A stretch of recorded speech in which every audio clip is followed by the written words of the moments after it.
today we're out with you to watch Puss In Boots, The Last Wish, and it's got some great reviews. Hopefully we've got another banger in store for you guys. So let us know in the comments, as we want to be making a series out of this. So just let us know by liking, subscribing, showing your support, and if you like this concept, maybe even other movies that we can review. And we're going to be ranking this movie out of a few things: engagement, characters, storyline, other things we either like or dislike, and just the overall score. And we're going to be measuring it by units of Rizzy, and it's going to be out of 10 Rizzy. So let's stop puffing about, let's get to the review.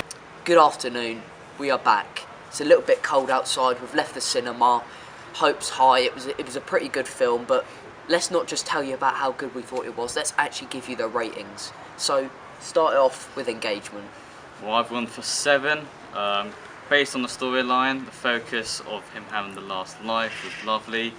It carried its way all throughout the film, so it kept my interest throughout the film, so I gave it, as I said, a 7. I actually agree with this one as well, and although there weren't many points in the film where I was sort of like, I need something to happen, I feel like it wasn't also sort of, you know, them action films where you get action.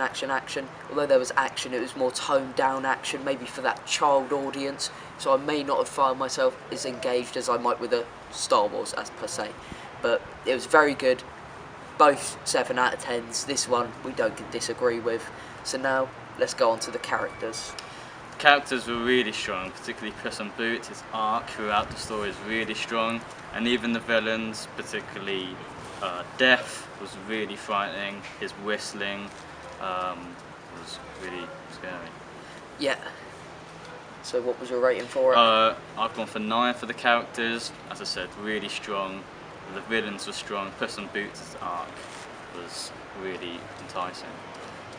I do also agree with Agni's point. The characters were especially good. I don't think we've seen a villain in animation like that for a while. Yeah, especially for the since age. Maybe Kung Fu Panda, but exactly. The villain is great. He gets you invested. That whistling, the characters, even the dogs that are introduced, Perito or whatever his name is, it doesn't matter. He's a good character. But for me, it's a 9.25, just a little bit over that 9. Very good characters is what makes the dynamic between Kitty, that was quite nice, even towards the end where it sort of turned into this love affair. That was really nicely made. So next, storyline. Storyline was again strong. I gave it a 7. I believe at the start it was slow, but also really pushy, and it was really fast paced. Towards the middle, it sort of slowed down, but that's like with every film. Just to build up until the end bit where the intensity started to increase once more. Storyline for me, a little bit better in my opinion, just because all these characters sort of had that arc.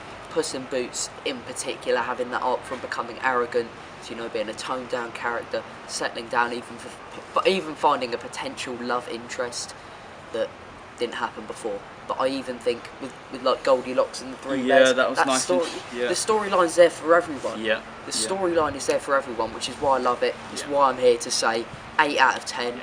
And although some people may argue because there's lots of numerous people you can't get as invested, but I found myself invested. I did. Yeah, I mean, some people may say that there's maybe too many characters, but I think they strike a good balance. I do think they juggled it enough, but yeah.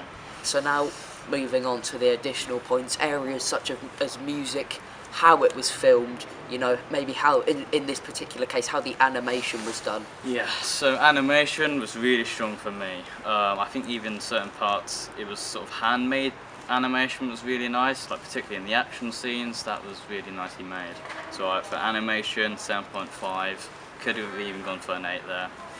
For me, music, great, a little bit of that Spanish, you know, it really gets you up. I think they did that well, you know, but not also adding too much music there. The little it can Puss be In Boots overdone, song. but it wasn't overdone though, was it, ladies and gentlemen? That's the thing. And I also believe the animation, as Agnew has said, the animation was almost one of a kind. Yeah, like 100%. I honestly think we're going into this modern day of animation. I could not find a flaw. And I honestly just found myself really invested. And the colours they used, really Even vibrant the starting stuff. screen for the film, we went, oh, because it was like a nice animated. 100%. Yeah, yeah. really nice. So moving on, I think we've got to give our overall opinion out of 10. What would you give So it? overall, if you add all our scores up for me, I got to a mean score of 8. So for me, I go to the mean score of 8 as well, meaning me and Agnew both very much agree on this.